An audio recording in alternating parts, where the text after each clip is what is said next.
What was the Attic order? Why this architectural order wasn't achieved in other temples? What was the Meiosis and the Entasis? What was the purpose of the columns' flutes? What was the capital? What was the purpose of the distortions found in the architectural members of ancient Greek temples, like the Parthenon? In this video, I will answer these questions and I will present to you the basic characteristics of the architecture of one of the most famous and important ancient Greek temples, the Parthenon.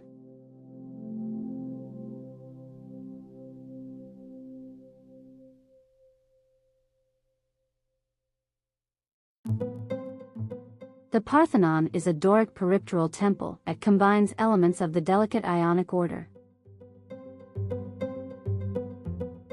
To better understand and identify the architectural features of the Parthenon, I will divide the building into 4 zones. The first zone is the Crepida or Crepidoma, the second the Colonnade, the third the Entablature, and the fourth the roof. Zone 1, the Crepida.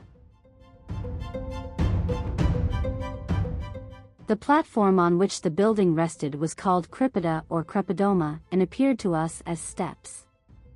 It consisted of 3 layers. The upper one was called stylobat. The Crepida sat on the ephenteria, which was the upper layer of the Parthenon's stereobat.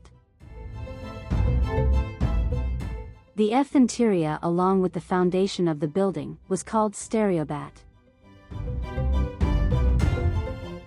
The stylobat. The Parthenon's stylobat had secrets not visible to the human eye. Its dimensions obey a specific ratio, more on that in another video, while in the middle of each small side appeared a 6 cm peak and in the middle of each large side an 11 cm peak. Therefore, the surface of the stylobat wasn't flat but curvilinear. That was intended and not accidental. In fact, these distortions were designed to eliminate the illusion caused by a human eye when observing straight lines from afar. Let's see an example.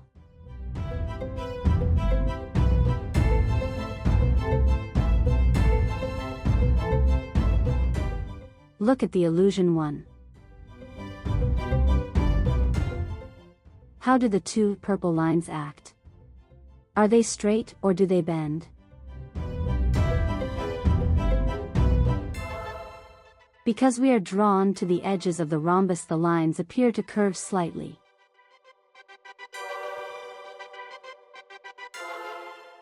So if we draw them as curves, they will look straight and more stylish. Illusion 2.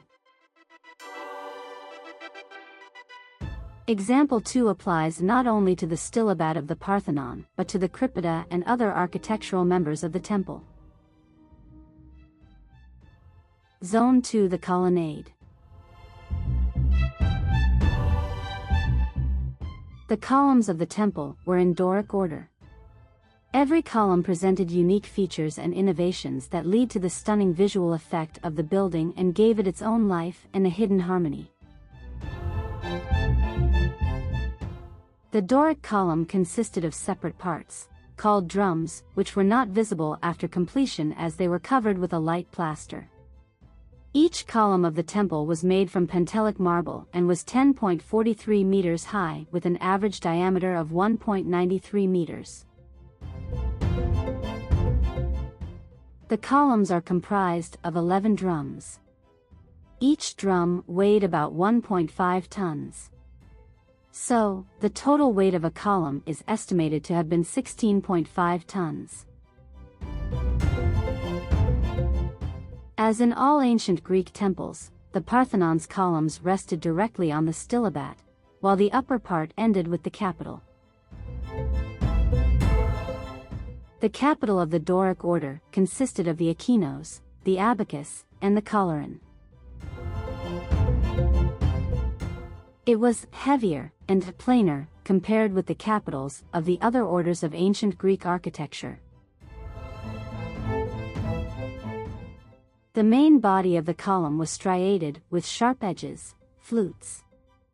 The purpose of these flutes was to allow for the vertical interplay of light and shadow on the columns, which had the effect of emphasizing the column's circular shape. Their number ranged from 16 to 20. Their depth could also vary from temple to temple. In Parthenon were deeper at the top of the columns. The shape of each of the Parthenon's columns had two unique characteristics, the meiosis and the entasis. Meiosis is the narrowing of the column from the bottom up. As a result, the diameter of the highest drum was smaller than that of the first one. This meiosis followed a specific curve.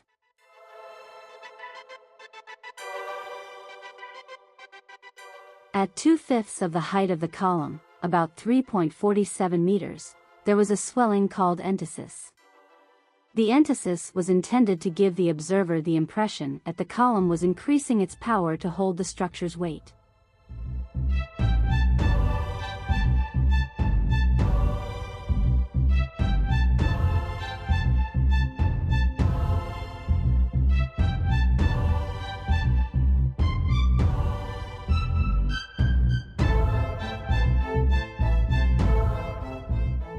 The Parthenon, as a peripteral temple, had columns all around the cella.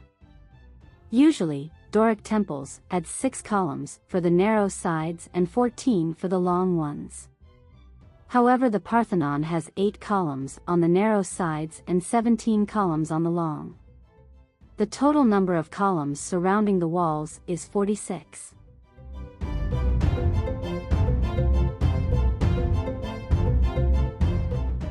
Of particular interest is the fact that the Parthenon's columns turn inward by 7 centimeters. An exception is the 4 corner columns, which also rotate inward, but diagonally by about 10 centimeters. As a result, the columns are not vertical and the temple does not form a rectangular parallelepiped but a pyramidal arrangement. This architectural technique along with the meiosis is intended to give the visitor a sense that the structure is taller.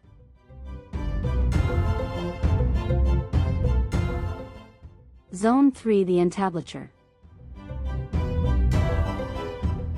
The Parthenon's entablature consists of the architrave, the Doric frieze, and the cornice. The architrave is the section that rests directly on the colonnade and is typical without decorative elements. On the Doric frieze, there is a continuous alternation of triglyphs and metopes. The triglyphs are 3 vertical marble pieces. Their design was inspired by the timber beams used in older temples. For this reason, below each triglyph was an imitation of wooden nails, called drops. The drops represented what would have secured the wooden beams. The metopes, placed between the triglyphs, were marble pieces with relief representations.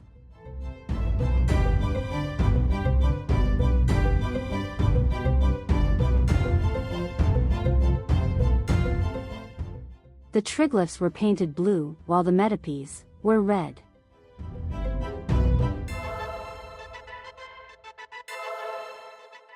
Zone 4: the roof. The last zone consists of the Parthenon's roof with the pediments and the pedimental sculptures. The pediments are the triangular spaces formed by the eaves of the roof at the narrow sides of the temple. They were decorated with larger-than-life-size statues. The Parthenon's pediments depicted mythological scenes that were associated with the history of Athens. More on that in another video. The background enclosed by a pediment was called tympanum and in Parthenon was probably red in color. The roof corners of the Parthenon ended in pseudospouts in the form of grand lion heads, about 1.2 tons each. The animal's head, with the wavy mane, the sharp teeth, and the colors adorning it was an integral, purely decorative element given that its open mouth lacked a spout for water drainage. Above the lion heads, decorative elements called acroterion were placed, while a huge sculpture in the form of a palmette was placed in the middle and at the top of each pediment.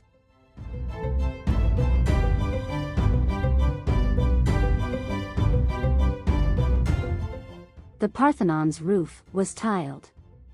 The weight of the tiles was borne by timber beams.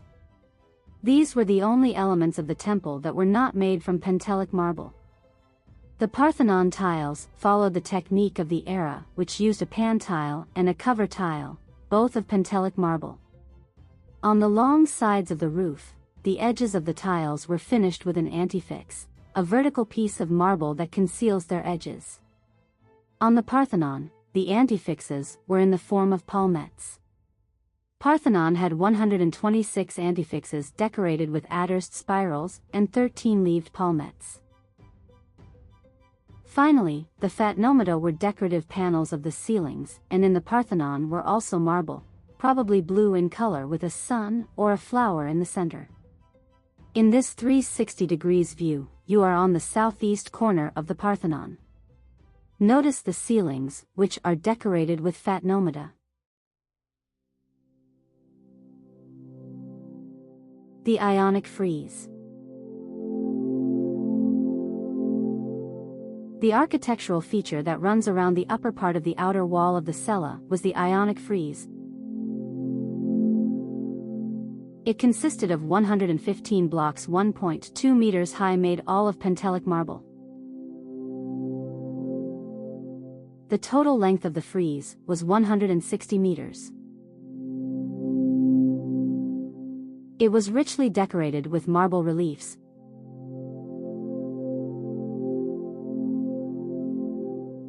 Along with the Ionic columns of the opisthotomus are the two architectural features borrowed from the Ionic order. The combination of the two orders, Doric and Ionic, was inspired by Pericles in an attempt to give nationwide meaning to his ambitious project, since the financial resources, the artists, and craftsmen derived from almost every Greek city-state. The architectural details and innovations presented in this video are largely not visible and were aimed at ensuring the building's own life with a hidden harmony. So the Parthenon was a project of complex calculations, which proves how advanced mathematical science was, and how high the demands of the public were at that time. All the above, as well as the vitality that architects were achieved by using optical illusions and proportional dimensions, made the Parthenon a unique architectural edifice. It is no coincidence that, according to several archaeologists and architects, such as Gottfried Gruben and Katerina Cervi, the architecture of the temple essentially introduced a new order, the so-called Parthenon or Attic order, which was the mature and harmonic evolution of the Doric and Ionic orders. It was the first temple to achieve this without the exaggerations of previous centuries, but with mature contrasts in architecture, decoration, and sculpture.